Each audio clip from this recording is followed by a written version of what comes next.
Sino ka? Anong ginagawa mo rito sa bakuran ko? Magnanakaw ka, no?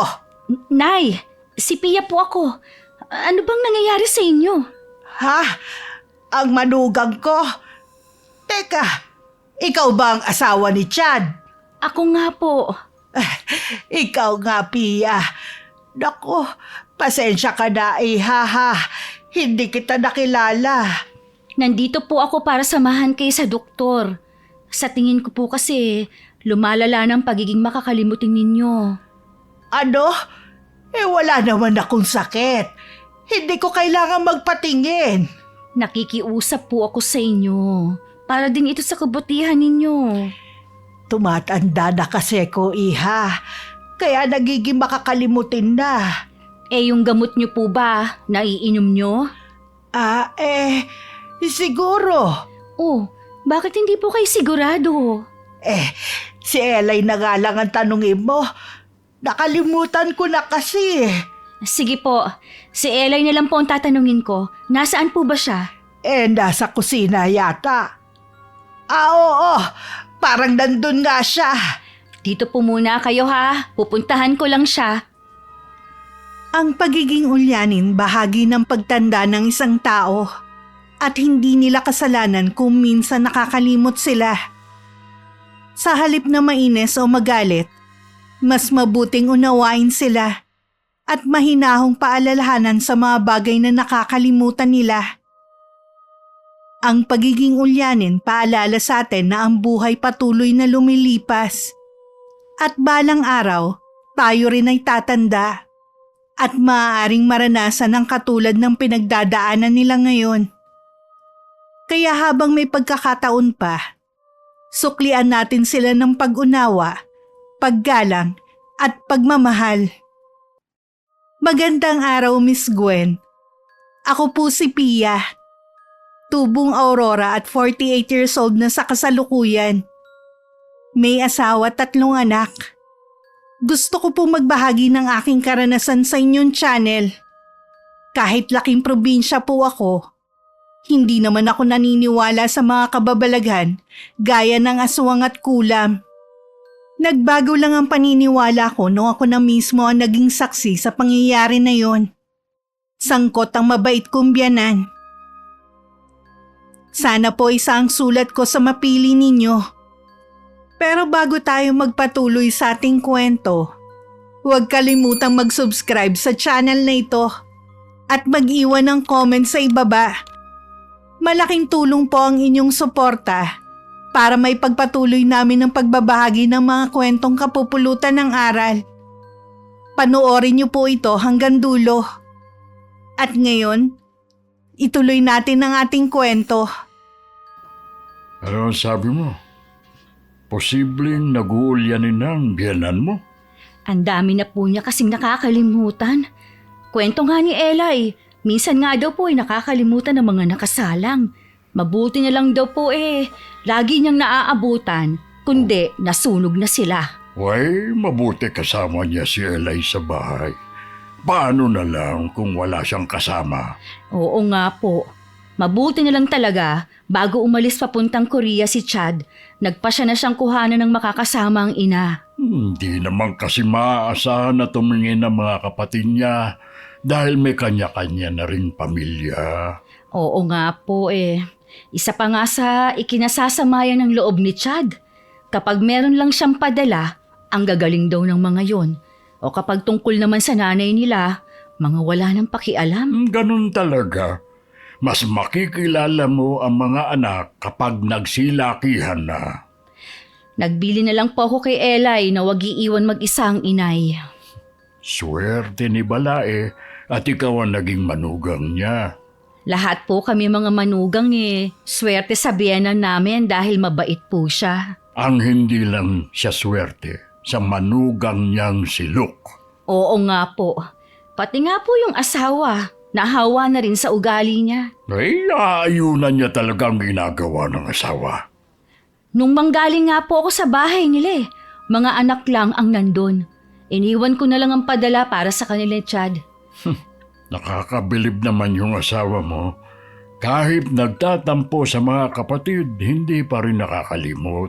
Sinabi niyo pa po, Tay. Ay, teka lang, tanghali na pala. Hindi pa dumadating ang tiyunanding mo. Saan na naman po ba kayo pupunta ni Chong? Sasamahan ko lang siya sa kabilang barangay. Magsasabong na naman ba kayo? Siya lang naman. Ako naman sumasama lang. Ayos din naman kapag nananalo ang manok ng tiyong mo nakakabalato ako.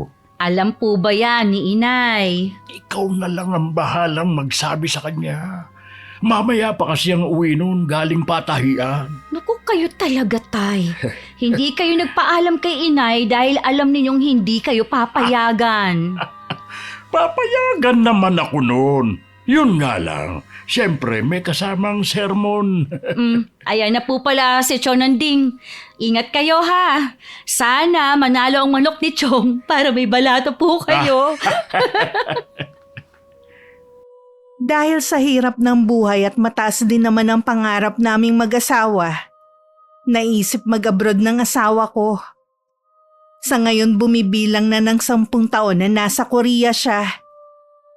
Kahit mahirap naman talaga na malayo kami sa isa't isa, kinakaya na lang namin para sa 3 naming anak. Nang una siyang umalis nun, binilin niya sa akin ng nanay niya. Kamamatay lang din kasi ng tatay niya nun kaya nag-aalala siya sa kalagayan nito. Lalo na nung mga panahon na yon, mag-isa lang to sa bahay. Kahit din may kalayuan ang tinitirahan namin, lagi ko pa rin pinupuntahan si Nanay Felicia. Mabuti na lang kasama niya si Eli, na malayong kamag-anak nila. Ang sipag niyo naman, Nay. Ikaw pala, Pia. Kasama mo ba si Chad? Ako lang po. Tsaka, Nay, di ba nasa ibang bansa po si Chad? Ay, nasa abroad ba? Opo, matagal na po. Ay nako, nagiging makakalimutin na talaga ako. Halika muna sa terasa, doon tayo mag-usap. Si Eli nga po pala. Naglalaba siya sa may poso.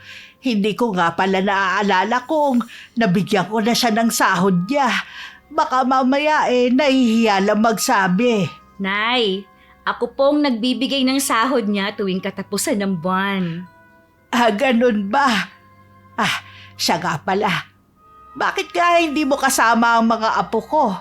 Namimiss ko na sila Sa Sabado po, pupunta po sila dito. Teka, may naalala pala akong sasabihin sa'yo. Baka sa 1 linggo dito natitira sina Jenny. Po?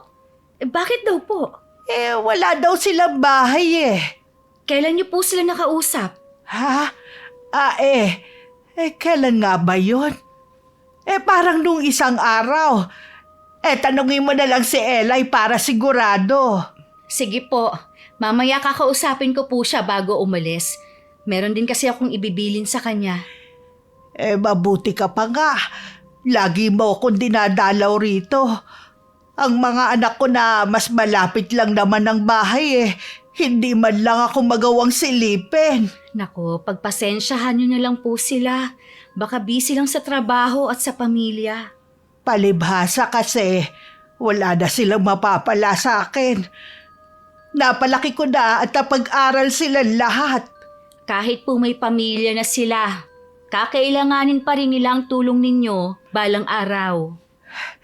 Minsan nga, gusto ko na lang sumunod sa asawa ko Lagi ko siyang napapanaginipan. Hindi kaya sinusundo na niya ako. Huwag po muna kayong sasama sa kanya ha. Hindi pa po kami handa na pati kayo mawawala sa amin. Wala na nga nagpapahalaga sa akin Kaya puro na lang paghahalaman ang ginagawa ko. Gusto niyo po ba sa bahay na lang namin tumira? Baka po kasi naiinip po kayo dito. Salamat na lang, Iha. Pero mas gusto ko kasing dito na lang sa bahay ko Magsabi lang po kayo kung gusto niyo tumira sa bahay. Alam niyo naman po na welcome kayo sa amin. Bago umuwi, kinausap ko muna si Eli. Kinumpirma nga niya na lilipat sa bahay ng biyanan ko ang bunsong anak nito na si Jenny. Kasama ang buong pamilya. Hindi ko tuloy maiwasan na mag-alala sa matandang babae, lalo na sa kalagayan nito. Hindi rin malinaw sa akin ang dahilan kung bakit sila doon lilipat. Ang sinabi lang ni Eli baka wala nang pang-upa dahil wala namang permanenteng trabaho ang mag-asawa. Habang pauwi nga ako, nakasalubong ko naman si Luke. Binati naman niya ako at tinanong kung saan ako galing. Dinalaw ko lang si Nanay Felicia. Di alam mo nang lilipat kami sa bahay niya. Nabanggit nga ni Nanay. Bakit nga pala kayo lilipat? Paanong bahay niyo? Unay, papagawa kasi ng may-ari yung tinitirhan namin eh. Marami na rin kasing sira. Pangalawa, para may makasamang biyanan natin. Naisip ko si ni Jenny, matanda na yung nanay niya eh. Mabuti nga siguro na maraming kasama sa bahay si Nanay Felicia. Naiinip din kasi yung matanda. Ate, maiba nga pala ako. Kailan ulit magpapadala si Kuya Chad ng package? Kapapadala lang niya eh. Baka matagalan pa. Bakit mo tinatanong? Bala ko sana magpasabay ng sapatos na gagamitin ko sa paglalaro ng basketball.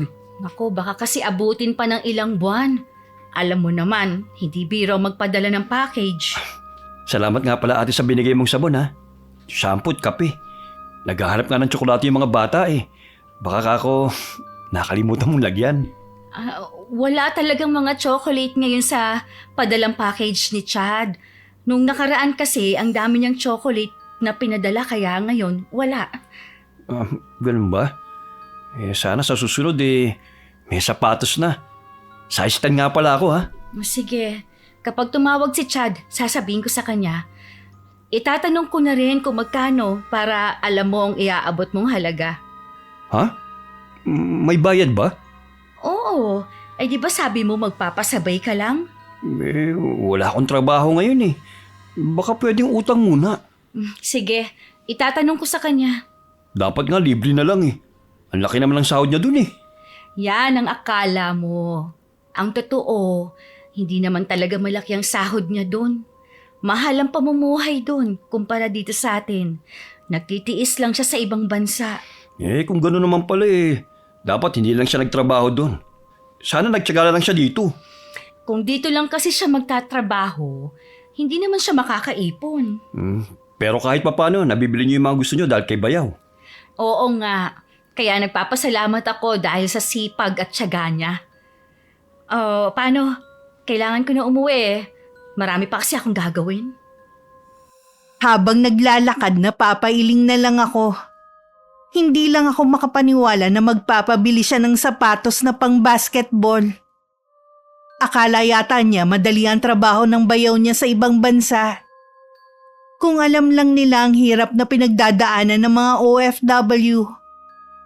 Kailangan lang talaga malakas ang loob para makatiis sa isang banyagang lugar at mabigyan ng magandang kinabukasan ng pamilya. Hindi ito naiintindihan ni Luke dahil simula pa lang, iresponsable na siya. Sinabi yun ni Luke? Abay, ibang klase rin talaga ang bilas mong yun. Oo nga po Parang bigla ngang uminit ang ulo ko kanina. Sasabihin mo ba yung kay Chad? Hindi ko nga po alam Alam niyo naman na mainit ang dugo niya sa bayaw niya dahil tamad at iresponsable. Siguro banggitin mo pa rin. Pero tansyahin mo muna kung maganda ang mood ng asawa mo. Baka kasi mamaya sabihin ng pamilya niya rito, hinaharang mo ang padala niya. Meron nga po akong nalaman Lilipat na silang mag-anak sa bahay ng biyenan ko. Sabi ni Luke, ipagagawa daw nung may-ari ang tinitirahan nila. Kilala ko may-ari nung inuupahan nila. Nakakasama namin yun sa pagsasabong ng tiyong mo. Isa nga sa nireklamo niya hindi nakakabayad ng upa ang hipag mo. Nako, baka yun nga po talagang dahilan. 5 ba naman ang anak nila at si Jenny lang ang may trabaho. Pumayag naman ba ang biyanan mo? Sa kalagayan ni Nanay Felicia, hindi na po yun makakatanggi. Pero nag-aalala po talaga ako Bakit ka nag-aalala? Hindi ko rin po alam. Basta, yun pong nararamdaman ko. Iniisip mo ba na baka sa kanila lang maubos ang perang binibigay mo? Opo. Tsaka baka sa kanila lang din maubos ang pensyon ng matanda. Mahirap na ang sitwasyon ng biyanan mo. Sana hindi naman siya pabayaan ng anak niyang si Jenny. Malaki na rin po kasi ang pinagbago ni Jenny. Laging nakakampi dun sa asawa kahit mali na. Yun po ang kwento ni Chad. Yun sigurong sinasabi ng iba niyang kapatid sa kanya. Kung pwede nga lang sanang kunin na lang ang biyanan mo para dito na lang siya. Naku, ilang beses ko na po siyang inalok. Ayaw po talaga niya. Normal lang yun dahil bahay nilang mag-asawa yun. Madalas ko na lang po siyang dadalawin para alam kong kalagayan niya. Oo nga. At saka may pananagutan ka rin kung sakali dahil sa iyo siya binilin ng asawa mo. Dahil naging abala ko ng mga sumunod na araw, hindi muna ako nakabalik sa bahay ng biyanan ko. Alam ko namang nasa maayos siyang kalagayan dahil nagbilin ako nun kay Eli na kapag may nangyari kay inay kahit ano pa yun, agad na ipaalam sa akin. Alam ko rin namang hindi ito pababayaan ng dalaga. Wala ka bang gagawin kundi humilata dyan sa sofa, ha? Ano po bang problema niyo? Ikaw ang problema ko. Pagod na nga ang anak ko sa kakatrabaho eh. Pagdating dito sa bahay, siya pa rin ang gumagawa. Trabaho po niya mag-asikaso sa bahay dahil siya ang babae. Kung ganun trabaho mo rin na buhayin ng pamilya mo. Dahil ikaw ang lalaki. Dapat magtrabaho ka. Naghahanap naman po ako eh. Wala lang bakante. Paano ka makakahanap kung nandito ka lang sa bahay? Kahit andito po ako sa bahay, nagbabantay naman ako ng mga anak namin eh. Talaga lang ha. Kaya pala inaasa mo na kay Eli ang pagbabantay sa bunso niyong anak. Hindi naman po. Nakisuyo lang ako sa tao eh. Hindi siya binabayaran ni Chad para pagsilbihan kayo. Nandito siya para sa pag-aasikaso sa bahay at sa akin. May bayad po pala siya. Akala ko nakikita lang siya dito eh. Kaya ako lang kayo tinanggap rito dahil sa pakiusap ni Jenny. Kaya umayos ka. Huwag naman po sana kayo masungit sa akin. Nakikisama naman kami eh. Pakikisama na pala sa lagay na yan ang ginagawa mo, ha? Sige po. Hindi na ako ihilata dito sa sofa kung ayaw niyo akong makita. Hoy, ang gusto ko, magtrabaho ka. Hindi habang buhay dito kayo sa bahay ko titira. May karapatan man po dito si Jenny ah. Ano karapatan? Hanggat nabubuhay ako, walang karapatan ng kahit sinong anak ko sa bahay na ito. Grabe naman kayo. Sa iba niyo namang manugag, hindi kayo ganyan. Bukod tanging sa akin lang kayo masungit. Dahil sa inyong lahat, bukod tanging ikaw lang ang pinakatamad. Grabe naman kayo. Hindi niyo ako kilala. Para husgan niyo na kagad ang pinakatamad. Hindi kita hinuhusgahan. Yun talaga ang tingin ko sa'yo. Kaya ikaw, umayos ka habang nandito ka sa bahay ko. Nang magkaroon ako ng pagkakataon, naisip kong dalawin ang biyanan ko ng araw na yon. Pero wala si na Eli sa bahay. Tanging si Luke lang ang naabutan ko. Siya ang nagsabi na umalis nga daw ang dalawa, na hindi man lang nagpapaalam. Naalala ko, yun nga pala ang araw ng check-up ni Nanay Felicia. Aalis na sana ako nang biglang magsalita si Luke. May sahod pala si Eli dito, no? Oo, dahil nakakaya naman kung kukuha kami ni Chad ng makakasama ng nanay niya ng libre. Sinasahuran niyo nga. Hindi naman maayos ang trabaho niya. Ha? Paanong hindi maayos? May kasi tatamad-tamad din eh. Matagal nang kasama ni Nanay Felicia si Eli. Kahit kailan wala akong naririnig na reklamo sa kanya. Natural, hindi yung magsasabi sa'yo. Dahil baka natatakot siya maiwang mag-isa rito. Bakit mo sinasabi yan? Ano ba ang gusto mong mangyari? Sinasabi ko lang para alam mong nangyayari dito. Alam ko naman ang nangyayari dito kahit walang magsabi. Madalas akong dumadalaw dito. Maliban nga lang nitong nakaraan dahil may inaasikaso ako. Mabuti na lang pala. Dito na kami napatira ng pamilya ko. Kahit papano, may makakasama si Inay na pamilya niya. Oh, kamag-anak din naman si Elay ah. Iba pa rin kasi kapag kapamilya talaga. Gaya ni Jenny. Anak siya. Oo nga, anak nga siya. Pero ang tanong, kailan ba siya huling dumalaw kay inay noon? Alam mo naman na may trabahong asawa ko eh. Nag-aasikaso pa siya sa mga anak namin. Kaya nga kahit mas gusto namin nakabukod, mas pinili lang namin na dito na tumira para makasama niyang inay dito. Huwag ka na ngang magsinungaling. Sabi ng may-ari ng bahay na inuupahan ninyo, pinaalis niya kayo dahil ilang buwan na kayong hindi nakakabayad ng renta. Bakit kailangan mong alamin? Hindi ko naman sinadyang alamin yun. Nagkataon lang nakilala ni Itay ang may-ari ng bahay na dati ninyong inuupahan. Ang pangit naman ng bahay niya eh. At ang mahal pa. Kahit ano pa man, magpasalamat ka pa rin dahil meron kayong bubong na natutuluyan noon. At isa pa, hindi niyo sana yan mararanasan kung nagsisikap ka. Nagsisikap naman ako eh. Sadyang iba-ibang kapalaran ng tao. Hindi na lang ako sumagot. Magaling kasing mga tuwira ng bilas ko kahit noon pa. Nagpaalam na lang akong uuwi at babalik na lang sa ibang araw. Bago nga ako tumalikod, napansin ko ang makalat na sala at ang mga damit na nakasampay sa mga upuan. Lihim na lang ako napailing. Kailangan ko rin makausap si Elay para malaman ng sitwasyon nila sa bahay na yon. Nasisiguro kung meron akong malalaman. Hindi yata maganda ang pinapahiwatig ni Luke. Oo nga po, Tay. Parang gusto niyang paalisin sa bahay na yun si Elay. Hindi ba niya naiisip na wala ng pamilya si Elay? Kaya nga siyang kinuhang kasama ng biyenan mo. Sko, kalalaki nga pong tao, ang daming sumbong. Kilala mo naman ang taong yun. Ano kaya nagustuhan sa kanya ng hibag mo? Dalaga pa lang po si Jenny. Mahilig na talaga sa pogi. Nakilala naman niya si Luke na walang trabaho at tambay lang. Pero nagustuhan pa rin niya eh. Para na rin siyang kumuha ng batong ipupukpok sa ulo niya. Nako, ganun na nga po. Naalala ko pa nung nagtanan sila ni Luke.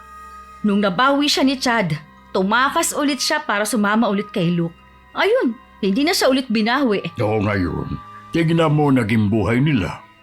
Naaawa din naman ako kay Jenny at sa mga anak niya. Pero mas nangingibabaw kasi ang inis ko kay Luke. Hindi ko rin gusto ang look na yon. Kaya lang, hindi naman tayo pwedeng makialam sa kanila. Hindi po talaga ako sang-ayon na dun sila tumira.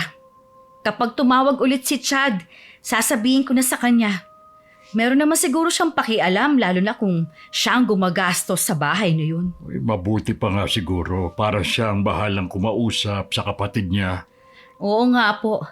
May palagay din kasi ako na kaya sila doon nagsusumiksik dahil baka sakaling maambunan sila ng padala ni Chad. Sa ugali ni Luke, hindi malabong yun ang plano niya. Baka pati pensyon ng biyenan mo, pakialaman nila. Maliit lang po yun. Kaya nga nagbibigay pa rin kami ni Chad. Gusto namin na maging maginhawa ang buhay ng nanay niya habang kasama pa namin siya. Tama din naman yan. Ang swerte ni Felicia na may anak siyang ganoon mag-isip at manugang na hindi madamot. Dahil hindi niyo po kami tinuruan na maging madamot kahit mahirap tayo. Wrong naman.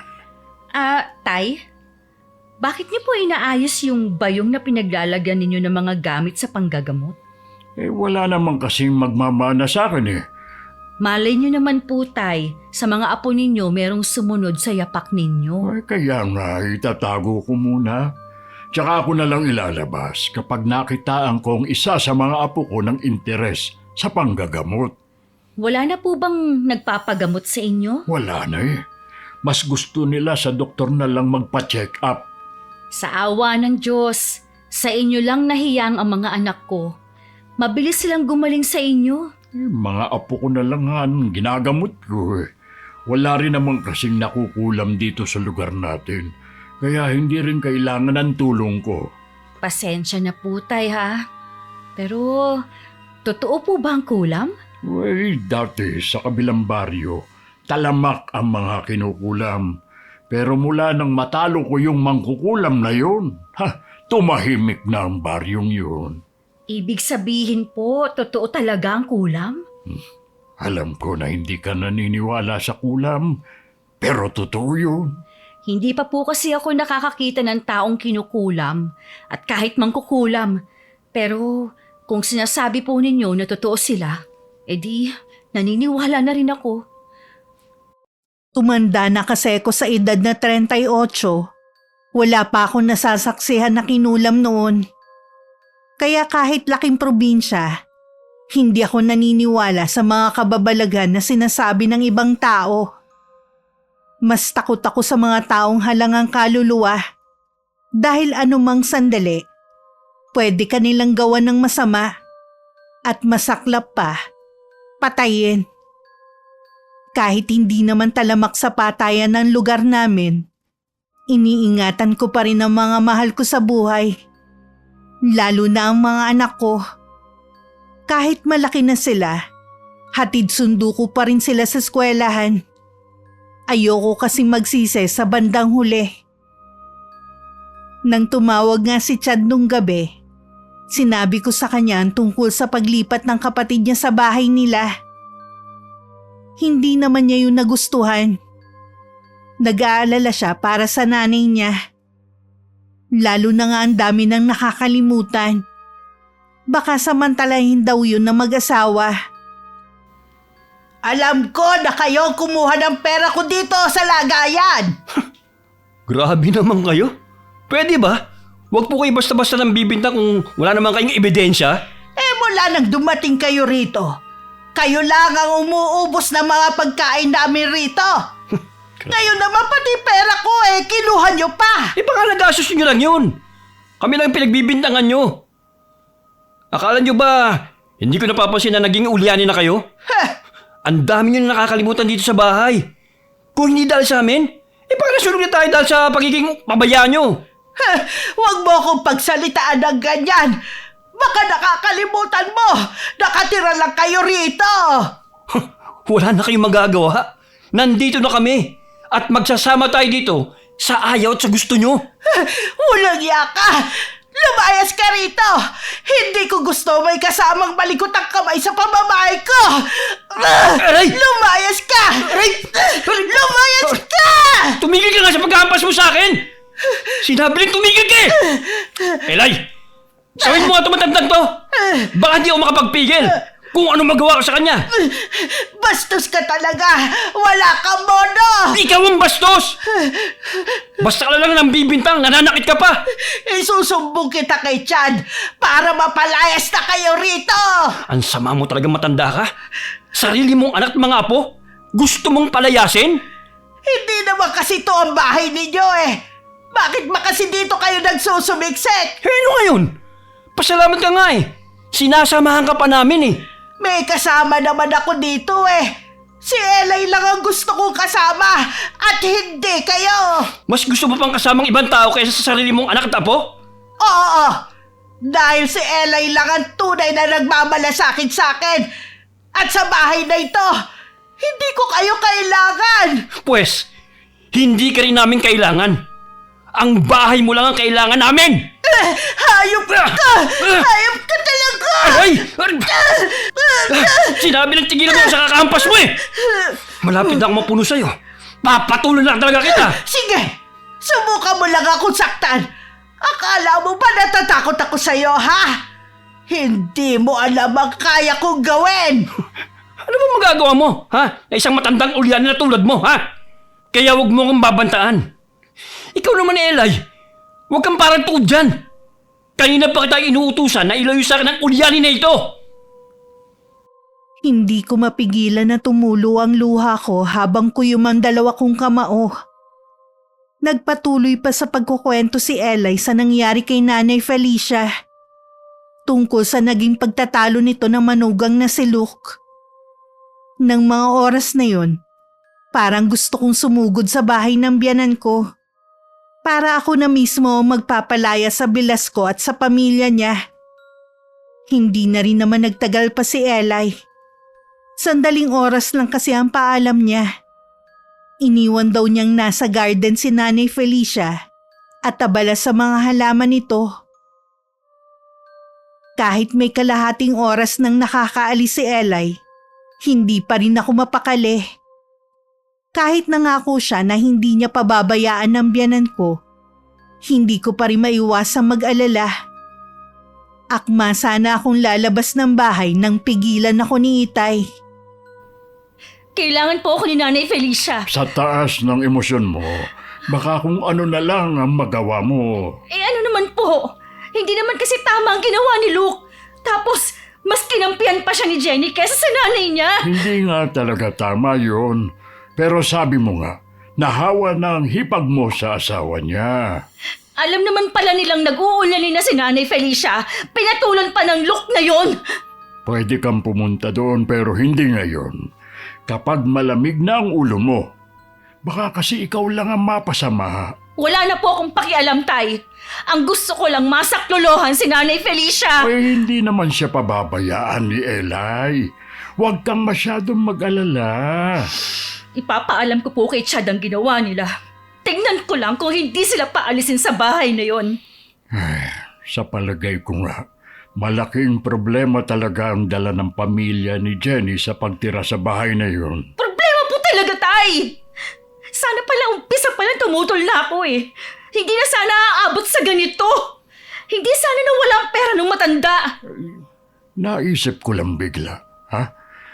Hindi kaya nagastos na ni Balae ang pera at nakalimutan lang niya? Ang sabi po ni Eli, wala pa naman daw pong binibili si Nanay Felicia. Kahit nga daw po siya nagtataka kung saan napunta ang pera. Kahit kasi sila pa ang kumuha ng pera ni Balae, wala namang ebidensya. At baka gamitin pa nila ang pagiging ulyanin ng biyanan mo. Yun nga rin pong iniisip ko eh. Hindi man maibalik ang pera ni Nanay Felicia. Gusto ko lang mapaalis sila sa bahay na yun. Hindi ganun kadali ang gusto mong mangyari. Anak pa rin kasi ni Felicia si Jenny. Kahit anak pa po siya, kung gusto na siyang palayasin ng nanay niya, wala po siyang magagawa. Sa bagay nga. Kung kailan naman abala ka ngayon, tsaka pa yan sumabay. Kasama po talaga sa buhay ng tao ang problema. Madalas sumisingit kung kailan maraming ginagawa. Basta iha, kapag nakaharap mo na sila, huminahon ka lang ha. Huwag kang padadala sa nararamdaman mo. Tatandaan ko po ang sinabi ninyo. Alam kong nagmamalasakit ka lang sa biyanan mo. Pero siyempre, ayoko na mapahamak ka. Sinunod ko si Itay. Hindi muna ako pumunta sa bahay ng biyanan ko. Inabala ko muna ang sarili ko sa negosyong balak kong gawin. Bumibili kasi ako ng mga tela at pinapatahi ko ng mga ternong pajama. Saka ko naman ibebenta online. Ito ang unang pagkakataon na papasukin ko ang pagnenegosyo. Kaya gusto ko sanang hands-on sa ginagawa ko. Ayoko kasing masayang ang perang pinagpaguran ni Chad. Makalipas ang 2 araw, tsaka lang ako nakapunta sa bahay ni Nanay Felicia. Silang 2 lang ni Eli ang naabutan ko na abala sa paglilinis. Ayon sa kanya, mula nang dumating ang pamilya ni Jenny, dumoble ang trabaho niya dahil lagi makalat ang buong bahay. Hindi daw kasi naglilinis sa mag-asawa at sa kanya na inaasa ang lahat ng gawain. Sige na, Eli. Ituloy mo ng ginagawa mo. Ako nang bahala kay inay. Bakit ngayon ka lang dumalaw? Marami lang po akong ginagawa. Kaya ngayon lang po ako nakapunta dito. Kumusta na po kayo? Ayos lang naman. Inaaway pa po ba kayo ni Luke? Sino naman Luke ang tinutukoy mo? Yung asawa po ng bunso ninyong anak na si Jenny. Yung nangaaway sa inyo nung isang araw. Ang talipandas na yon. Hindi na po ba kayo inaaway? Hindi na. Dahil oras na galitin pa niya ako, kukulamin ko na siya. Bakit ka natatawa? Natawa po ako dahil sa biro ninyo. Hindi ako nagbibiro. Kukulamin ko talaga ang hayop na yon. Huwag po kayo magsalita ng ganyan. Masama po yan. Hindi masama ang kulam kung gagamitin ito sa mabuti. Kahit na po laban sa masamang tao ninyo gagamitin ng kulam, masama pa rin po ang gumanti. Maniwala ka sa akin, Pia. Minsan masarap din ang gumante. Kalimutan na nga po natin ang tungkol kay Luke. Ito nga po pala, may dala akong iba't ibang tinapay. Paborito niyo po lahat yan. Salamat, Iha. Ang bait mo talaga. Mas mabait ka pa kesa kay Jenny. Nasaan nga po pala yung mag-asawa? Hindi ko alam kung nasan sila. Pero siguradong hindi papasok sa trabaho si Jenny dahil kasama nila ang mga anak. Siya nga po pala. Nakausap ko po si Chad. Sinabi ko po ang nangyari sa inyo dito. Kakausapin daw po niya ang kapatid. Hindi daw po siya papayag na silang maghari-harian sa bahay nito. Nako, binigyan mo patuloy ng alalahanin si Chad. Sana hindi mo na lang sinabi. Siya lang po kasi ang pwedeng magpaalis sa kanila dito. Naguguluhan ako, Pia. Bakit naman po? Di ba, kaya sila dito tumira dahil wala silang sariling bahay. Saan na sila pupunta kung aalis sila rito? May bahay naman po ang mga magulang ni Luke. Pwede naman po sila doon. Yun nga lang, mapapalayo sa trabaho ni Jenny. Napatangu-tangu naman ang biyanan ko sa sinabi ko. Marami pa kaming pinag-usapan. May pagkakataon na meron akong binabanggit, pero nakalimutan na naman ang biyanan ko. Hanggang sa makauwi nga ako, wala pa rin ang mag-asawa. Nagbili na lang ako kay Eli na bantayan maigi si Nanay Felicia at magsumbong agad sa akin kapag may nangyari na naman dito. Lingid pala sa akin ng araw ding yun. Tinawagan ng asawa ko si Jenny at pinagsabihan nito sa inasal ng asawa niya. Todo tanggi naman ang hipag ko na may ganoong pangyayari. Nang pinapalayas na nga sila, nagmamakaawa ito dahil wala na silang mapupuntahan. Pagkatapos masabi lahat, kahit nagsasalita pa ang kapatid, tinapos na ni Chad ang pakikipag-usap. Iyak naman ng iyak si Jenny sa asawa at pinapahanap ito ng solusyon sa problema nila. Anong ginagawa mo rito? Dadakawan mo na naman ba ako? Hindi po, Nay. Kaya nga po ako nandito para humingi ng tawad sa inyo sa ginawa ko. Natakot ka siguro na papaalis kayo rito, no? Hindi naman po sa ganun. Kung ganon, ano ba talaga ang kailangan mo? Gusto ko lang po na magkaayos tayo. Paano tayo magkakayos? Maliban sa ang tamad mo, ninakaw mo pa ang pera ko. Nay, wala po akong kinukuha na pera nyo. Baka naman po na gastos nyo lang yun. Nakalimutan nyo lang po. Talagang ayaw mong umamin, ha? Wala po akong aaminin. Dahil hindi ko ginawa ang binibintang nyo sa akin. Ang mabuti pa, lumabas ka na rito. Wala namang kakwenta-kwenta ang sinasabi mo Gusto ko lang po na magkaayos tayo. Pero, kayo naman to nagmamatigas. Nako, makulit ka rin, no? Pasensya na po kung nakukulitan kayo sa akin. Kahit magbait-baitan ka pa sa harapan ko, nararamdaman ko na hindi bukal sa kalooban mo ang sinasabi mo. Ang hirap nyo naman kausap. Hindi nyo lang tanggapin yung paghingi ko ng tawad. Hindi ko nga kailangan ng paghingi mo ng tawad. Umalis ka na sabi Eli! Eli! Nasaan ka ba? Oo na! Lalabas na! Baka mamaya isumbong mo na naman ako kay Kuya Chad Nako, isusumbong talaga kita! Akala mo naman natatakot ako sa anak mo. Makalis na nga! Nang tumawag si Chad, sinabi niyang nakausap na niya ang kapatid niya. Umiiyak na nagmamakaawa ang araw ito na wag paalisin sa bahay ng nanay nila. Pero hindi na niya yung pinakinggan. Mas mahalaga daw kasi sa kanya ang kalagayan ng ina. Sumang-ayon naman ako sa kanya. Hanggang ng mga oras ngang yun, Kumukulo pa rin ang dugo ko kay Luke dahil sa ginawa nito.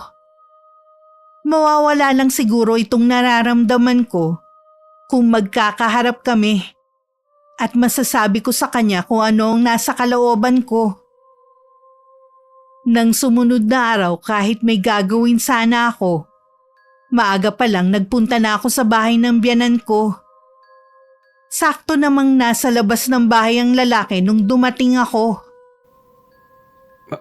Ate Pia, ang aga mo namang dumalaw. Ikaw talagang sadya ko. Alam ko na kung bakit. Tumawag na si Kuya Chad sa asawa ko. Mabuti naman kung ganon. Siguro naman aalis na kayo sa bahay na to. Sino ka para paalisin kami dito? Eh di ba? Pinaaalis na kayo ng asawa ko? O bakit hindi pa kayo nag-aal sa balutan? Oo nga. Pinapaalis na nga kami. Pero hindi kami aalis sa bahay na ito. Pagkatapos ng ginawa mo kay Nanay Felicia, nagagawa mo pang magmatigas ngayon? Kahit namang gusto ni Kuya Chad na paalisin kami, wala naman siya magagawa eh. Dahil nasa ibang bansa siya. Eh maliban na lang kung ngayon mismo siya uuwi. Kaya nga nandito ako eh. Para siguruhing aalis na kayo sa bahay nito. Manugang lang tayo pareho. Si Jenny pa rin ang anak. Magkaroon ka naman sana ng hiya. Ako pa talagang mahihiya. Ako na nga itong totoong nagmamalasakit sa biyanan natin. Siya nga ang anak, pero wala naman siyang pakialam sa nanay niya. Hindi yan totoo. Pwede bang hindi niya pagmalasakitan ng inay niya? Eh kung totoo nga na meron siyang pagmamalasakit sa nanay niya, hindi siya dapat pumayag na bastusin mo si Nanay Felicia. Kaya ako lang naman siya sinasagot dahil pinagbibintangan niya akong kumuha ng pera niya. Ikaw kaya lumukha sa posisyon ko. Anong gagawin mo? Eh wala namang kukuha nun kundi ikaw. Hindi naman kaila sa'yo na ulyanin na ang biyanan natin. Baka nga wala naman talaga siyang perang nakatago eh. Baka sabi lang niya yun eh.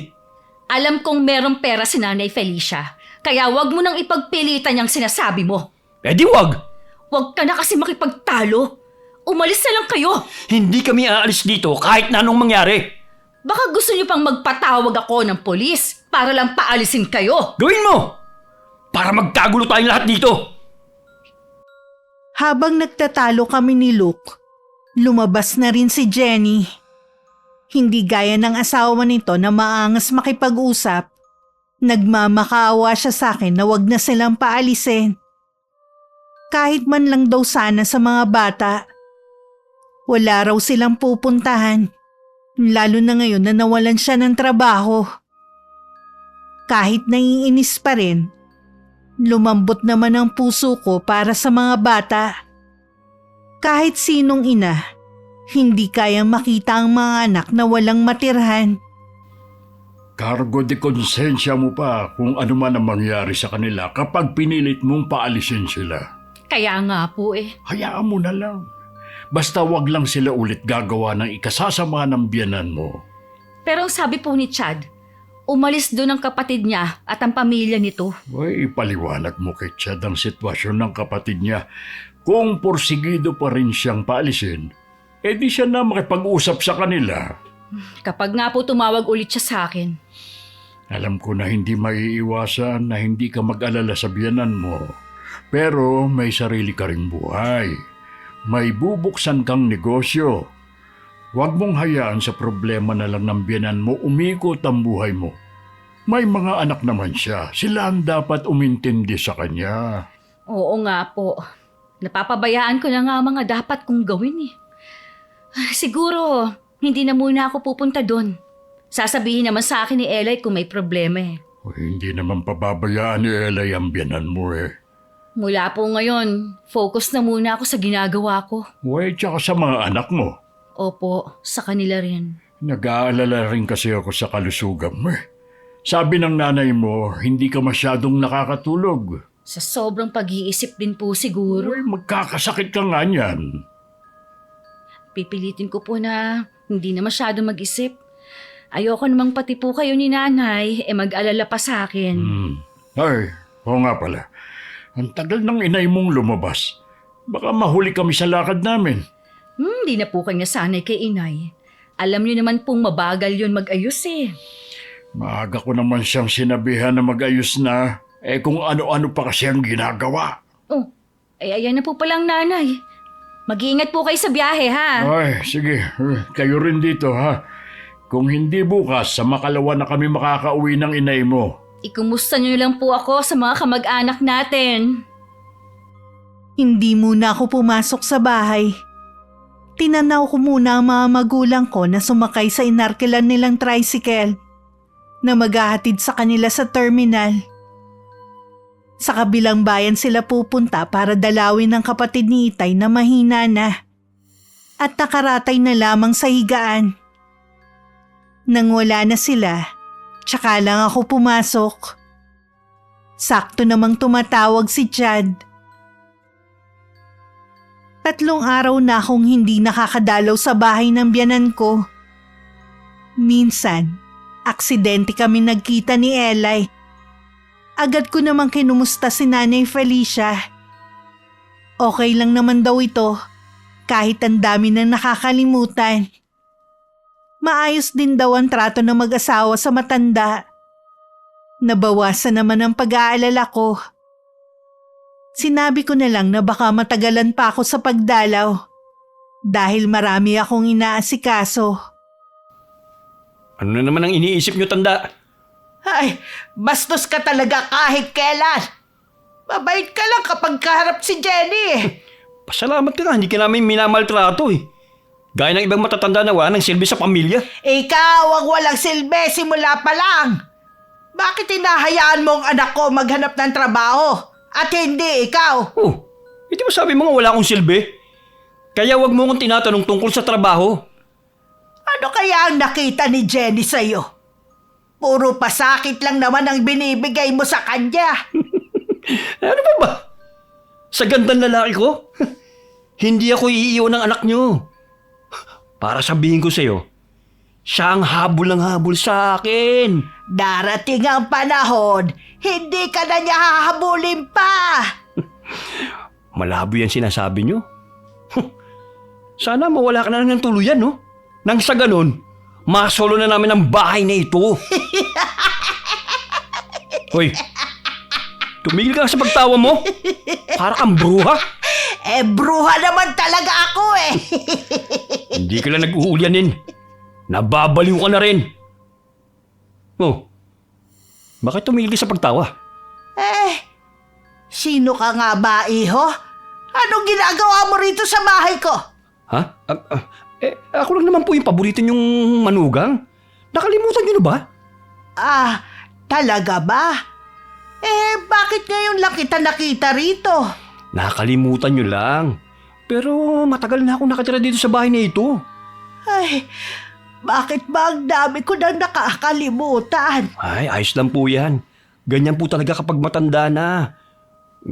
Baka naman po pati yung perang hinihiram ko sa inyo, nakalimutan niyo na rin.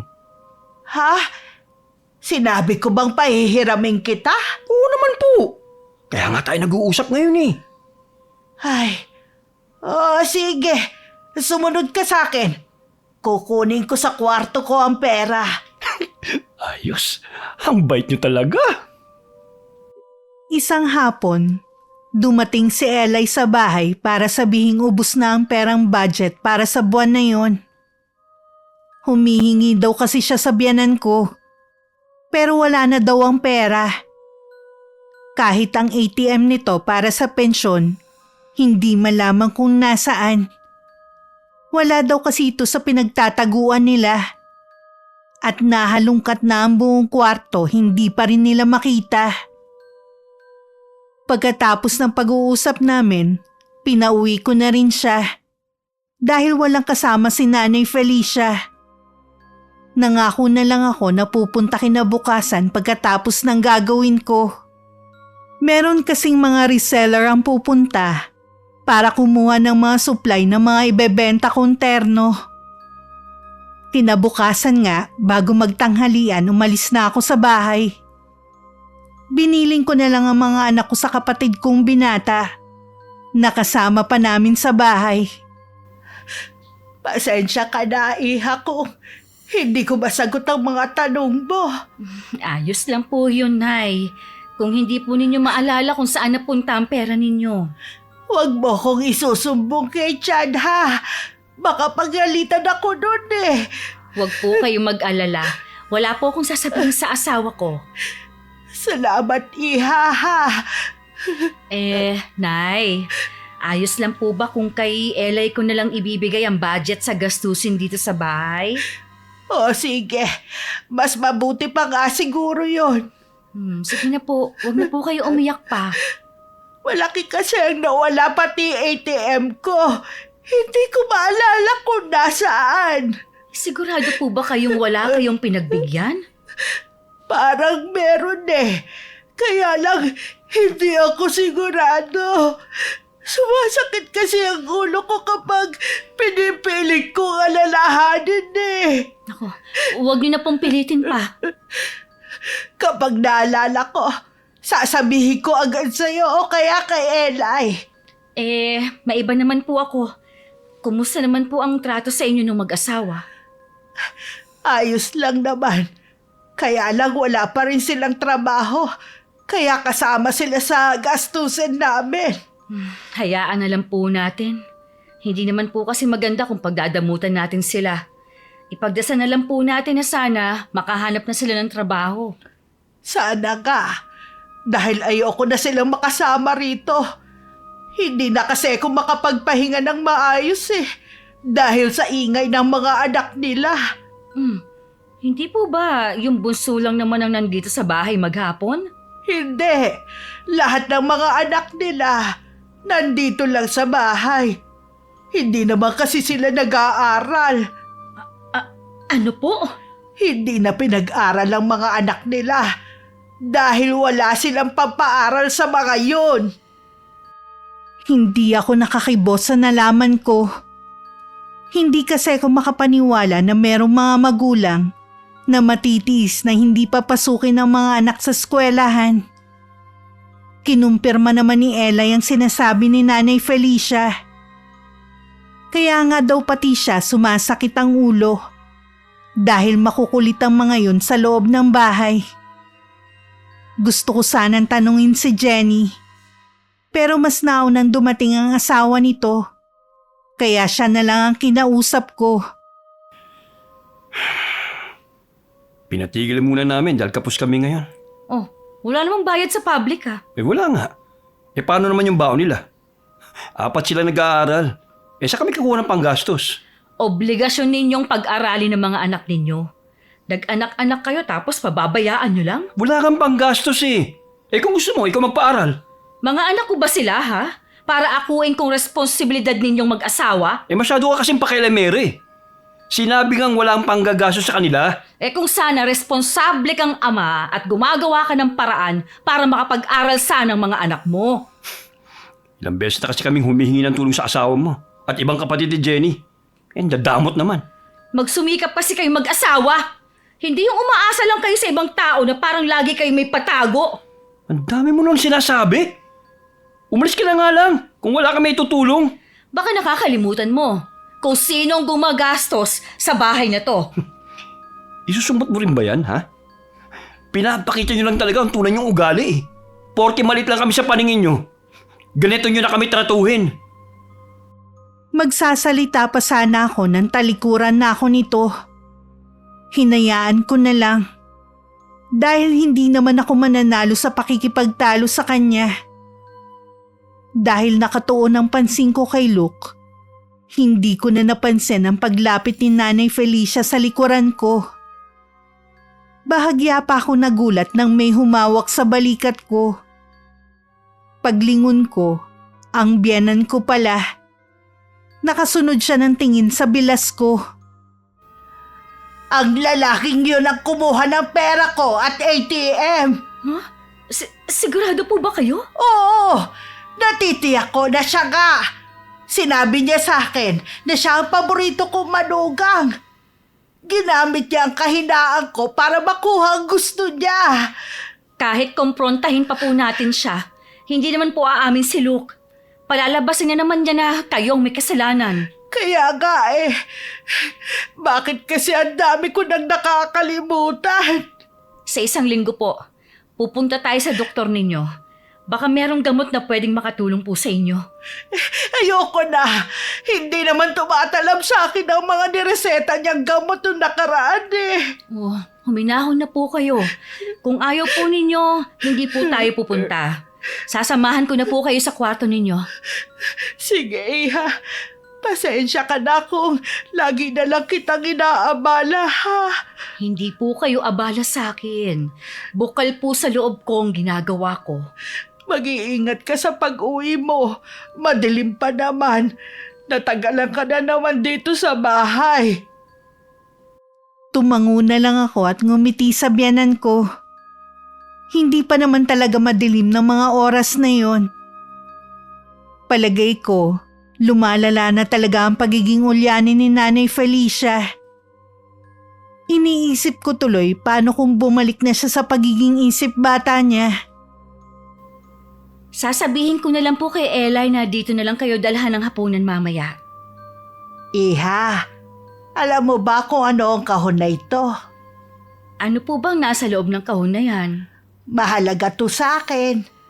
Gusto ko, kapag namatay ako, isama mo to sa libingan ko, ha? Bakit naman po ninyo inilabas yan? May paggagamitan kasi ako at itatago ko rin pagkatapos. Itago niyo po muna. Baka mamaya makita pa yan ni Luke at kunin sa inyo. Hindi niya ito makukuha kahit anong mangyari. Bibilinan ko na rin si Eli na dito na lang matulog sa kwarto ninyo.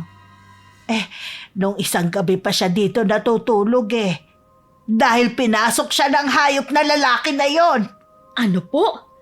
Bakit hindi po siya nagsusumbong sa akin? Ayaw niya mag-alala ka pa Marami na talagang atraso ang lalaking yon. Bago umalis, masinsinan ko pang kinausap si Eli tungkol sa sinabi ni Nanay Felicia. Umiiyak naman na umamin nito. Natatakot din daw siyang magsumbong. Dahil binantaan siya ni Luke na siya lang ang mapapahiya kapag merong pinagsabihan.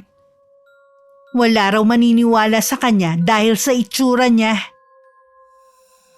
Sa edad kasing 25, maliit na babae lang ito at maitim.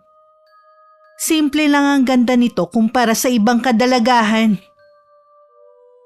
Sinabihan ko na lang siya na iwasan ng lalaki. Kung ayaw umalis ng mag-asawa sa bahay na yun, kailangan maialis ko sa bahay na yun ng dalawa. Sumusobra na talaga ang lalaking yun. Sinabi niyo pa, Tay. Nag-iisip na ako ng paraan kung paano ko makukumbinsi ang biyenan kong umalis na dun Mahirap na yan. Ilang beses mo na siya dati na kinukumbinsi, ayaw naman. Kakausapin ko po siya ulit. Kawawa naman si Eli. Napakabait pa namang bata. Lahat na yata na masamang katangian na kay Luke na. Sasabihin mo ba kay Chad to? Parang ayoko muna po magsumbong. Pagod na nga siya sa trabaho doon Dadagdagan ko pa. Oo nga, tama ka. Kahit po abala ko, araw-araw na lang din po akong pupunta doon. Hindi lang po kasi biyanan kong kailangan kong intindihin. Maging si Eli. Sana makumbinsi mo sa lalong madaling panahon ang biyanan mo. Lahat po, gagawin ko. Kung minsan, hindi talaga nasusunod ang mga plano natin dahil sa biglaang pangyayari. Babalik sana ako kinabukasan sa bahay ng biyanan ko nang mapansin kong nilalagnat ang bunso ko.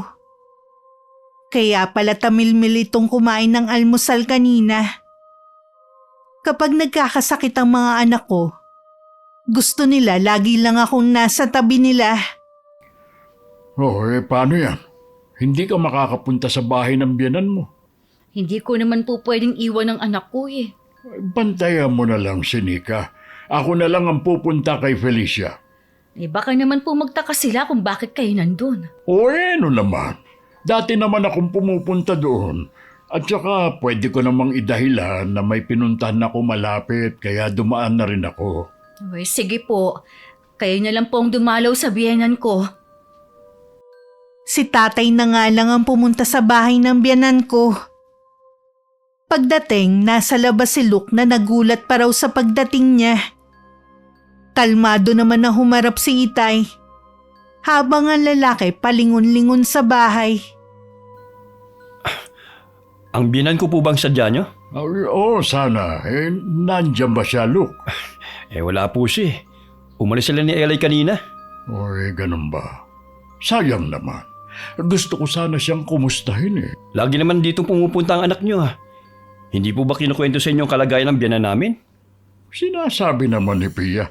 Pero siyempre, iba pa rin yung nakakausap ko siya. Bumalik na lang po kayo sa ibang araw. Hindi ko rin kasi alam kung anong oras sila uuwi eh.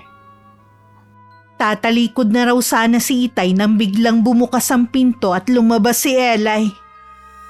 Nagtatanong naman ang tingin ng tatay ko kay Luke na hindi makatingin sa kanya. Sinabi pa ng dalaga na nasa loob si Nanay Felicia. Sumunod naman si Itay at iniwan ang lalaki na nagpupuyo sa inis dahil sa pagkapaya. Salamat naman, Balay, at dinalaw mo ako.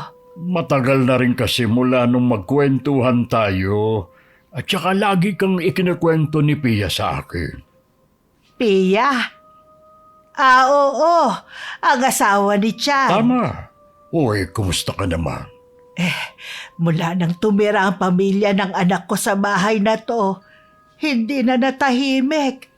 Lagi na nga lang ako nagkukulong sa kwarto ko eh. Naku, hindi maganda kung lagi ka lang magkukulong. Magpaaraw ka rin tuwing umaga sa bakuran. Wala na rin naman ako mapaglilibangan sa labas eh. Sinira na nila ang mga halamang kong tanim. Sinong sumira? Sino pa ba? Ang demonyong lalaking yon. Si Luke bang tinutukoy mo? Oo, siya nga. Bago umalis, kinausap muna ni Itay si Luke tungkol sa sinabi ng biyanan ko na sinirang tanim nito. Todo tanggi naman ng lalaki. Ulianin na po ang matandang yun. Ako na naman ang pinagbibintangan niya. Siya mismong sumira ng halaman niya. Noon pa, mahilig na sa mga halaman si Felicia.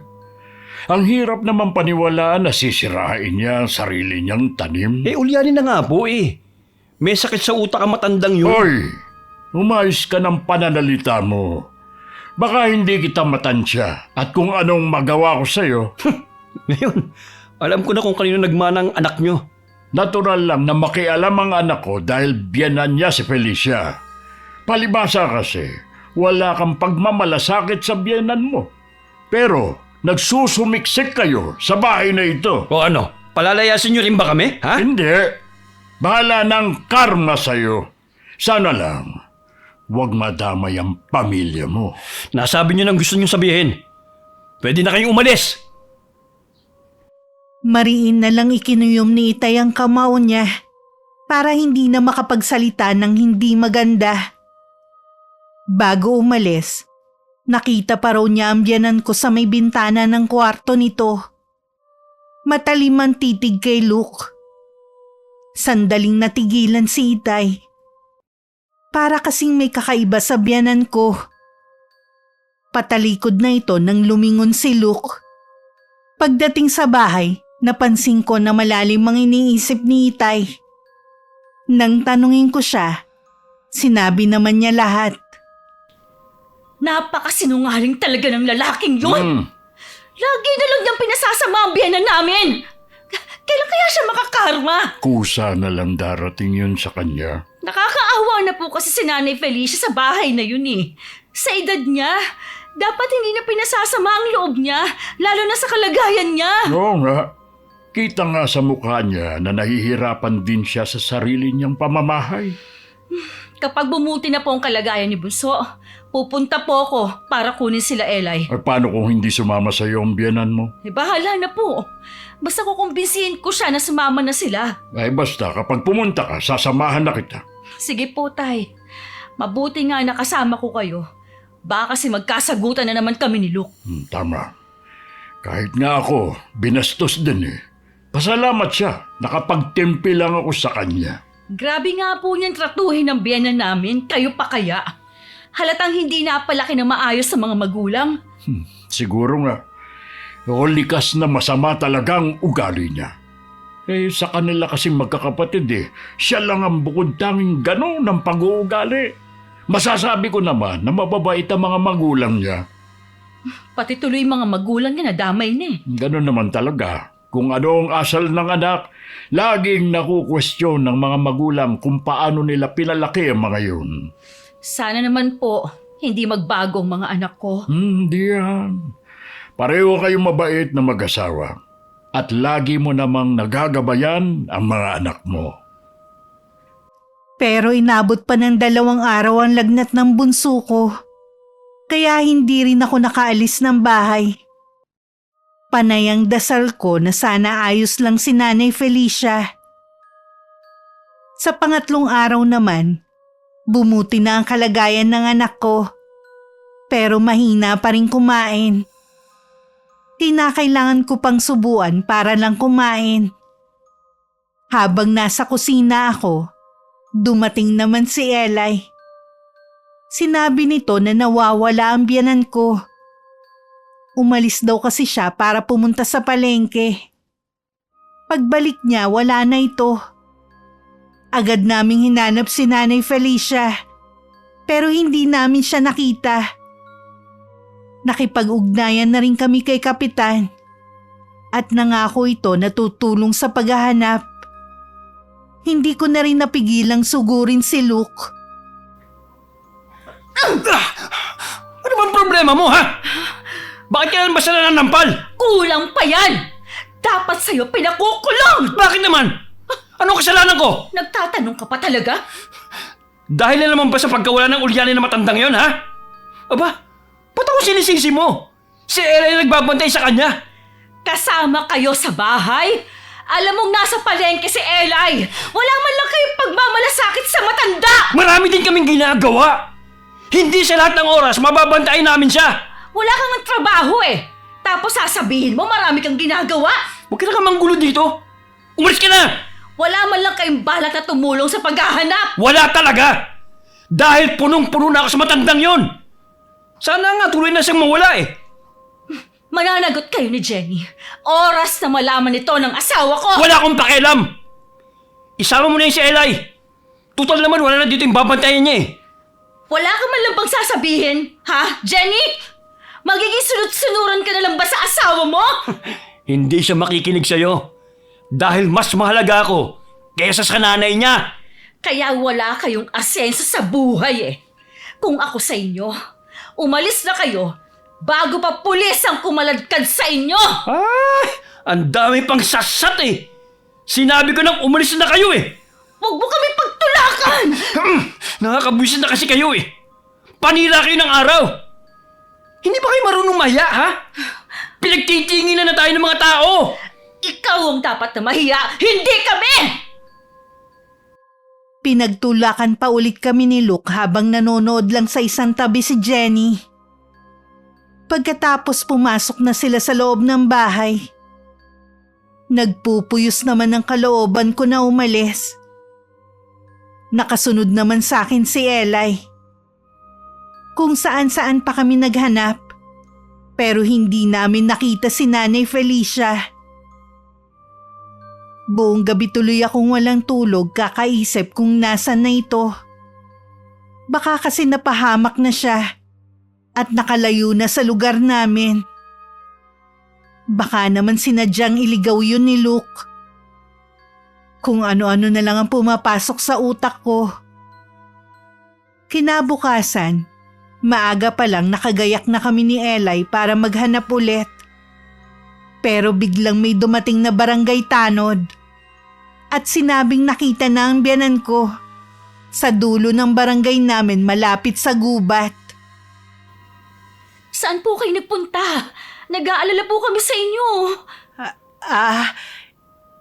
Nasaan ba ako ngayon? Kaninong bahay ba to? Nandito po kayo sa bahay namin. Nakita kayo ng nangangahoy sa dulo nitong barangay natin. Sa may malapit sa gubat. Ano pong ginagawa niyo dun? Hindi ko alam paano ko napunta dun eh. Huwag na po kayong aalis ulit nang hindi man lang nagpapaalam, Nay. Para na pong sasabog ang dibdib ko sa sobrang pag-aalala eh. Nakikita ko na mabuti kang tao. Sino ka nga pala, iha? Nay, ako po ito si Pia. Asawa po ni Chad. Oo nga pala. Naalala ko na. Ikaw si Pia. Mula po ngayon, dito na kayo titira ha. Mas ligtas po kayo dito sa bahay. Teka, paano ang bahay ko? Pansamantala lang naman po kayo dito habang hindi pa po umaalis yung nakatira sa bahay ninyo. Ayos lang naman sa akin Basta, kasama ko si Eli. Tara na po muna sa magiging kwarto ninyo.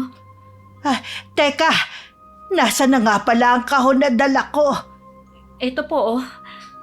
Ano po bang laman yan? Mahalaga to sa akin. Diba, sabi ko sa'yo, gusto kong kasama ang kahon na ito sa magiging himlayan ko. Pwede ko po bang makita ang laman yan?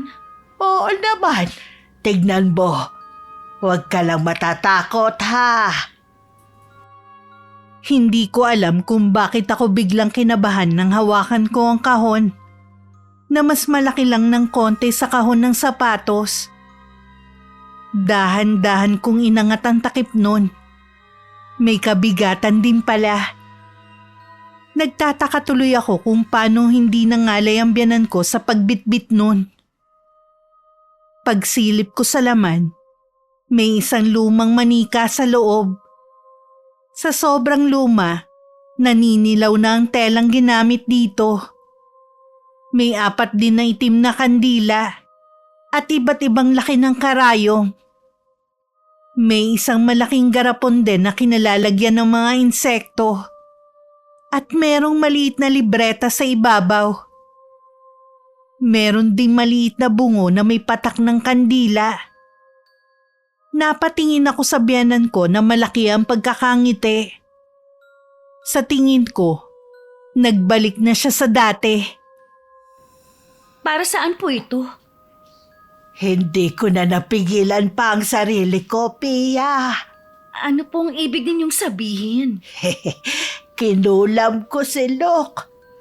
Sa kabilugan ng buwan, mararanasan na niya ang walang kasintinding sakit na parusa ko sa kanya. Diyos ko po. May alam pala kayo sa karunungang itim. Akala ko biro lang yun. Ito ang sekreto ng pamilya namin.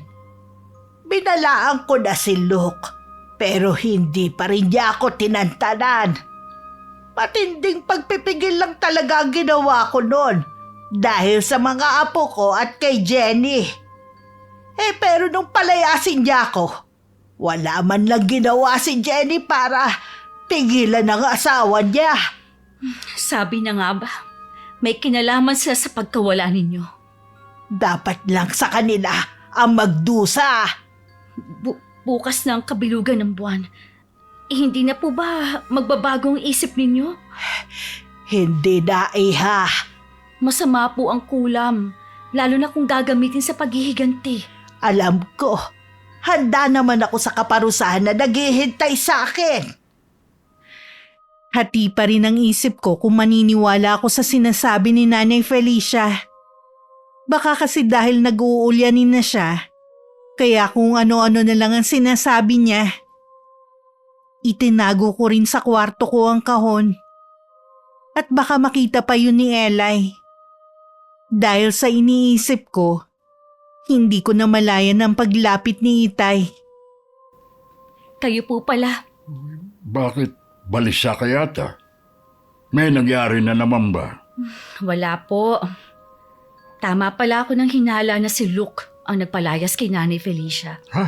At nasaksihan ni Jenny ang pagpapalayas na yun sa nanay niya. Wala man lang siyang nagawa. Napakasama nila.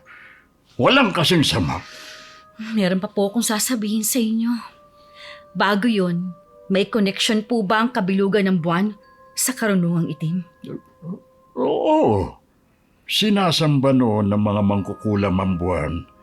Dinadasalan nila yon para mas lalong maging malakas ang kapangyarihan nila. O bakit mo naman naitanong? Akala ko ba hindi ka naniniwala sa kulam? Kasi po, Tay, si Nanay Felicia, kinulam daw po niya si Luke. Ha? Bukas daw po ang epekto nun sa kanya. Nako, naloko na. Totoo ba yan? Sinabi niya po yan kanina. Ipapakita ko rin po sa inyo ang kahon na dala niya. Kinuha ko sa kwarto ko ang kahon. Saka yun ipinakita kay Itay. Sa reaksyon pa lang ni Itay, nahulaan ko nagsasabi ng totoo ang biyanan ko. Itago mo ito sa ligtas na lugar. Walang dapat makakita dyan. Wala ka rin dapat pagsabihan. Opo, Tay. Kung ganun po nagsasabi po ng totoo si Nanay Felicia. Oo. Masyadong mapanganib kung mapupunta yan sa kamay ng iba. Akala ko nung una niyang sabihin nagbibiro lang po siya. Paano po natin mapipigilan ng kulam? Tanging biyenan mo lang ang makakapigil sa mangyayari kay Luke. Matindi po ang galit niya sa bilas ko. Paggising niya bukas, kakausapin ko siya. Bilang manggagamot, hindi ako makakapayag na may masaktan at magdusa dahil sa karunungang itim. Kinabukasan, tanghali na ako nagising dahil sa puyat. Nadatnan ko ang mga magulang ko at si Eli sa kusina. Nang hanapin ko ang biyanan ko, sabi ni Eli natutulog pa raw ito. Pero iba ang kutob ko ng mga oras na yon. Kaya naman sinilip ko ang kwarto kung saan sila natutulog. Ganun na lang ang kaba ko nang makita na bakante ang higaan. Lingid pala sa aming lahat. Pumuslit siya para makapunta sa bahay nito. Tama nga pala yung balitaan ko na nahanap ka na nga daw. Anong ginagawa mo rito? Bahay ko to at dito ako nakatira. Hindi ka na pwedeng pumasok dito. At bakit naman? Nakalimutan mo na ba, ha? Pinalayas ka na namin dito. Sino ka para palayasin ako sa sarili kong pamabahay? Kami na nagmamay-ari ng bahay na ito. Kaya umalis ka na bago pa kita iligaw ulit. Hindi mo na yan magagawa pa sa akin. Ilang oras na lang, mararamdaman mo na ang matinding ganti ko sa'yo. Nababaliw ka na naman. Kung ano na naman yung sinasabi mo eh. Sige lang, pagtawanan mo ko. Baka yan na huling tawa mo. Ginagalit mo talaga ako, ha? Luke! Anong gagawin mo kay Inay? Ang kulit eh. Kanina ko pa pinapaalis. Kayong dapat na umalis sa bahay niya. Isa ka pa eh. Hindi nyo na kami mapapaalis sa bahay na ito. Isama mo na yung ulyanang matandang yan. Humingi ka na lang ng tawad kay Inay, baka maawa pa siya sa'yo. Isipin mo mga anak mo, maliliit pa sila. Pwede ba umalis ka na rin? Umalis na kayo. Pati ikaw nababaliw na rin eh. Kung ano-ano na yung mga sinasabi mo eh. Sige, ikaw ang bahala. Huwag ka lang lalapit sa amin para humingi ng tulong. Hoy! Bakit naman ako hihingi ng tulong sa'yo? Dahil kinulam kita.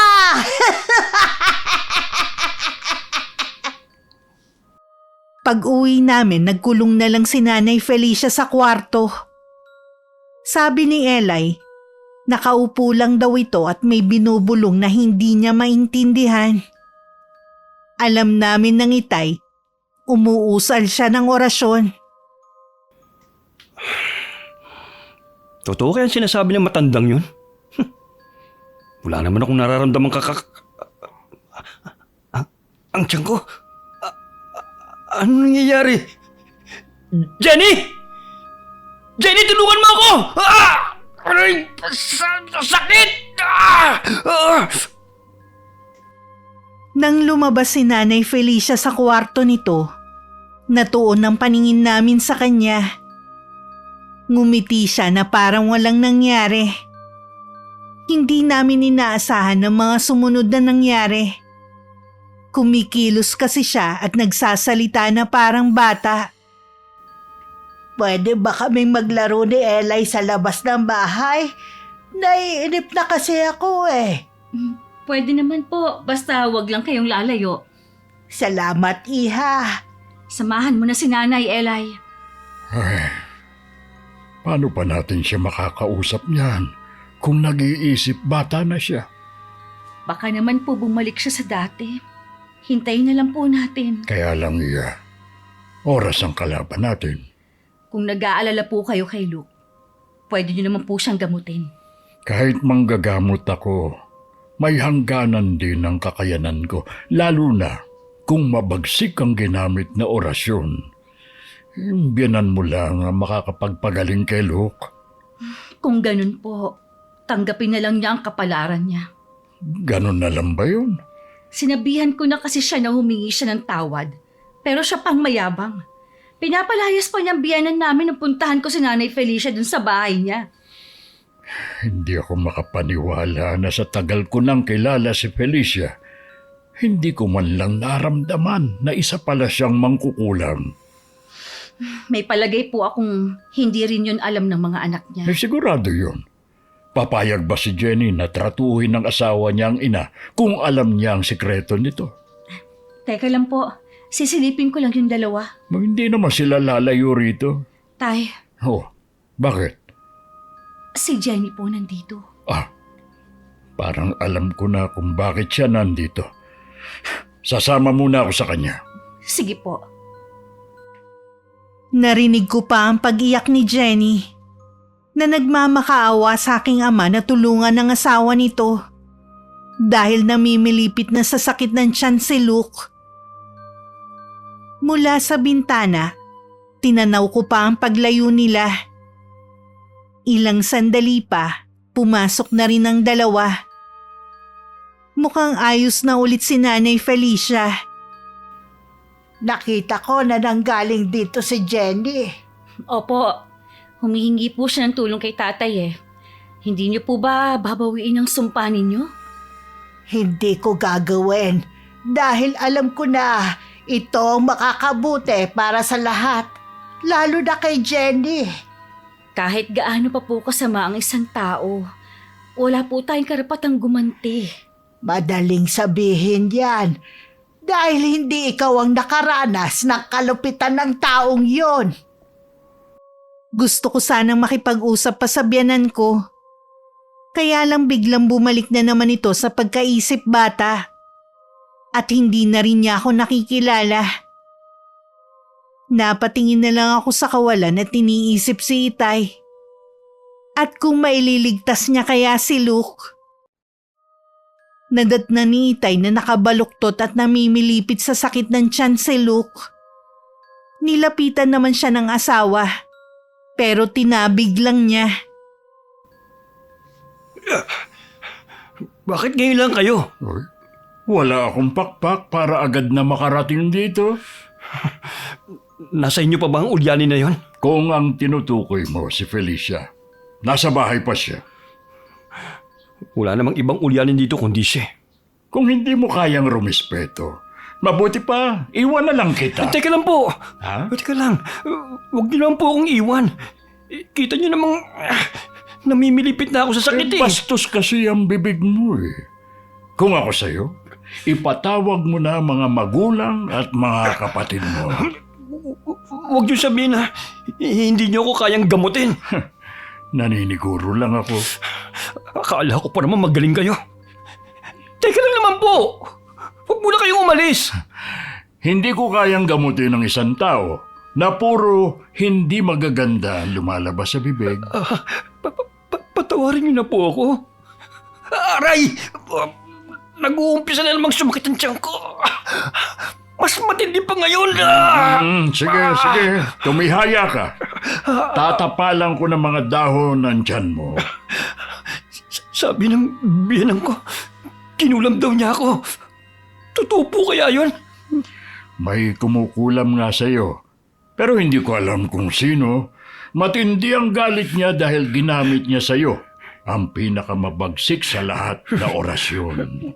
Wala namang ibang gagawa nun kundi ang matandang yun eh. Siya mismo nagsabi na kinulam niya ako. Nag-uulyanin na ang biyanan mo. Paano ka nakakasiguro na totoo ang sinasabi niya? Pareho kayo ng asawa ko. Hindi naniniwala na nanay niyang kumukulam sa akin. Mahirap naman kasing paniwalaan eh. Kilala si Felicia sa lugar na ito ng mabait na tao? tatapatin niyo nga ako? Gagaling pa ba ako? Ang tanging makakapagpagaling sa iyo kung patatawarin ka ng taong gumawa nito sa iyo. Kung ang biyanan ko ngang nagpakulam sa akin, hindi ako nung patatawarin. Mga gusto, tulungan niyo po ako. Ayoko pang mamatay. Tandaan mo, hindi ako ang may hawak ng kapalaran mo. Kinabukasan pa nakauwi si Itay. Sabi niya magdamag daw na milipit sa matinding sakit ng tiyan si Luke. Sumusuka na rin daw ito ng dugo na may kasamang buhay na maliliit na insekto. Kasing tigas na rin ng bato ang tiyan nito. Nakakaramdam din naman ako ng awa. Pero mula pa kahapon hindi na bumalik sa dati si Nanay Felicia. Kaya hindi ko na siya makausap ng matino. Sinubukan ni Itay na kausapin ang biyanan ko. Malubha na ang lagay ni Luke. Kung magpapatuloy siya sa pagsusuka, baka hanggang bukas na lang siya. Sino bang Luke ang tinutukoy mo, ha? Ay, yung manugang mo, yung asawa ni Jenny. Jenny? Sino naman yun? Siya ang anak mong bunso. Naaalala ko na. Kailangan ko pala siyang sunduin sa eskwelahan. Ha? Dahil takot yun sa baka. Ay. Meron kasing baka na nakatali sa dinadaanan niya. Napakaduwag talaga ng batang yun. Naku, noon pa yun. Ngayon, may kanya-kanya ng pamilya ang mga anak mo. Ha? Ibig sabihin matagal na panahon nang lumipas? Oo. Matatanda na tayo. At ilang panahon na lang ang natitira sa atin. Nararamdaman ko na nga na malapit na rin akong sumunod kay Ramon Uy, lahat naman tayo doon papunta. Ayaw mo bang ituwid ang nagawa mong pagkakamali? Anong ibig mong sabihin? Kasi kinulam mo ang manugang mong si Luke. Hirap na hirap siya ngayon. Sa tingin ko, napagsisihan na niya ang ginawa niyang pagkakamali sa iyo. Pero hindi ko alam kung paano ko siya matutulungan. Baka ang inay ko ang makatulong sa kanya. Siya kasi ang may alam sa karunungang itim Sabi niya kasi, kapag namatay siya, tsaka lang niya maisasalin sa akin ang taglay niyang kaalaman. Ay, sana maalala mo bago mahuli ang lahat. Bakit ba ang kulit mong matanda ka? Ha? Nasaan ba si Eli? At maglalaro na kami. Malungkot na iniwan ni Itay ang biyanan ko na abala sa pakikipaglaro kay Eli. Tinapik ko naman siya sa balikat. Alam ko na mabigat sa kanya na hindi mapapagaling si Luke. Kahit marami itong ginawang kasalanan sa amin. Bilang manggagamot, tungkulin nito ang magligtas. Hindi rin po ako tumitigil sa pakikipag-usap sa kanya. Pero hindi na niya naaalala ang ginawa niya Naiintindihan ko naman siya. Hindi niya kagustuhan na nasa ganyan siyang kalagayan. Kung naging mabuti na lang sana si Luke sa biyenan namin, hindi na sana aabot sa ganito na maghihiganti sa kanya si Inay Felicia. Oo nga. Naaawa ako sa mga anak niya. Nag-iiyakan sila habang naghihirap ang ama nila. Hindi ko rin po gusto na maulila sila sa ama. Pero ano pa po bang magagawa natin? Binasa ko yung libreta ng biyanan mo. Ang ginamit pala niyang orasyon, yung walang lunas. Kapag po bumalik kayo sa bahay na yon, gusto ko pong sumama sa inyo.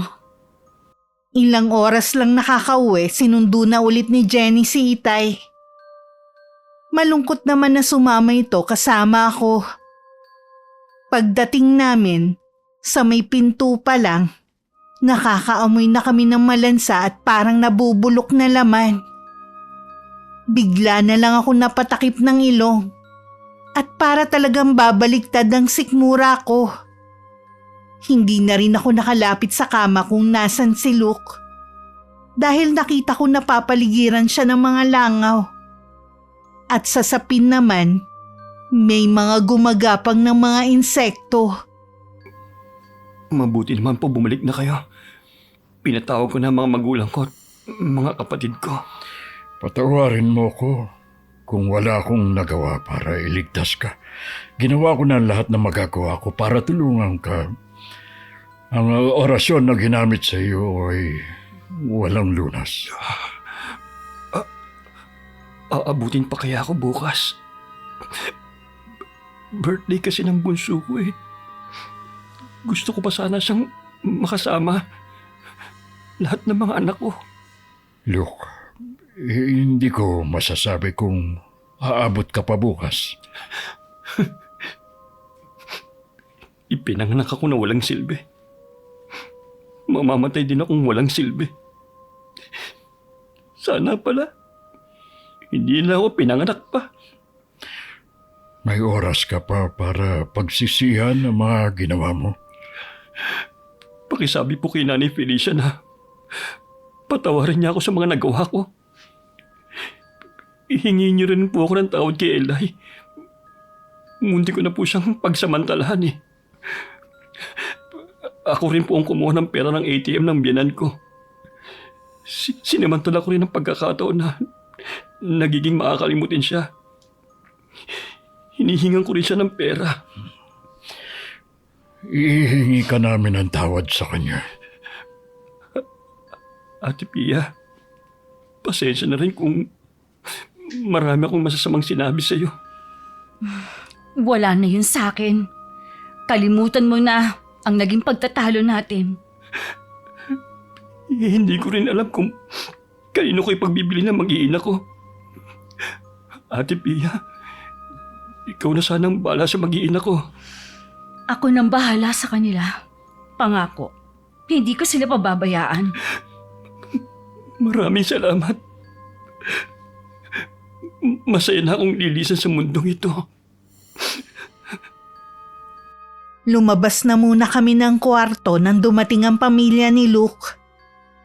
Kami lang ang naiwan sa sala ni Itay. Dinig pa namin ang iyakan. Hanggang sa maging panaghuyon ng pagdadalamhati. Alam namin na wala na si Luke. Lalong lumakas ang iyakan. Sabay-sabay nag-iiyakan ng mga bata at matatanda sa loob. Napaluha na rin ako. Doon ko naisip, pili lang din ang mga nabibigyan ng isa pang pagkakataon. At minalas lang talaga si Luke. Agad na rin inilibing ang labi ni Luke. Dahil kahit silyado pa ang kabaong nito, may masangsang na amoy pa rin ang lumalabas dito na hindi matiis ng mga nakikilamay. Sa libing, ako ang umalalay kay Jenny dahil galit sa kanya ang pamilya ni Luke. Siya kasi ang sinisisi ng mga yun kung bakit ito namatay. Saan ka nagpunta, Iha? Oh, bakit malungkot ka? Inihatid na po kanina sa huling hantungan si Luke. Ha? Ano nangyari sa kanya? Na maalam na po siya. Ganun talaga ang buhay. Una-unahan lang. Siya nga pala. Tinamnan ko ng mga halaman ng bakuran ninyo para kapag namulaklak, maaalala mo ko. Bakit naman po? Balak niyo na po bang bumalik sa bahay ninyo? Gusto ko dito. Gusto ko dito lang sa bahay ninyo. Gusto ko makasama ka. Ganon din po kami. Nay, sana po madalaw ninyo si Jenny at ang mga apo ninyo. Kailangan po nila kayo. Pinaunlakan naman ako ng biyanan ko. Pinuntahan namin si Jenny sa kanila. Umiiyak na humingi ng tawad ang hipag ko sa kabila ng pagtataka ng nanay niya. Dahil rin sa awa sa kalagayan nilang mag-iina, napagkasunduan ng magkakapatid na doon na ito tumira. At ang asawa ko namang si Chad, balak suportahan ng mga pamangkin hanggang sa makatapos ng pag-aaral. Sa amin pa rin nakatira si Nanay Felicia. Hanggang sa bawian siya ng buhay makalipas ang 6 na buwan. Bigla na lang itong nahimatay at naisugod pa namin sa ospital. Pero dineklarang atake sa puso ang kinamatay nito. Gaya ng bilin niya, isinama namin sa himlayan niya ang kahon na pinaglalagyan niya ng gamit sa karunungang itim. May mga bagay talagang mahirap ipaliwanag ng siyensya. At ang tanging makakapagpatotoo nito kung ikaw mismo ang nakasaksi. Gaya ko na hindi naman talaga naniniwala sa kababalagan. Sa isang iglap, ako pa mismo ang nakasaksi sa nangyari kay Luke. Isa lang ang natutunan ko sa karanasang ito. Igalang at mahalin natin ang matatanda. Dahil darating din ang panahon na mapupunta tayo sa sitwasyon nila. At hindi habang buhay kasama natin sila. Pahalagahan ng bawat sandali na kapiling pa natin ng matatanda sa pamilya natin. Hanggang dito na lang ang kwento ko, Miss Gwen. Sana may napulot kayong aral sa karanasan ko. At nakapagbigay na rin ako ng inspirasyon sa lahat.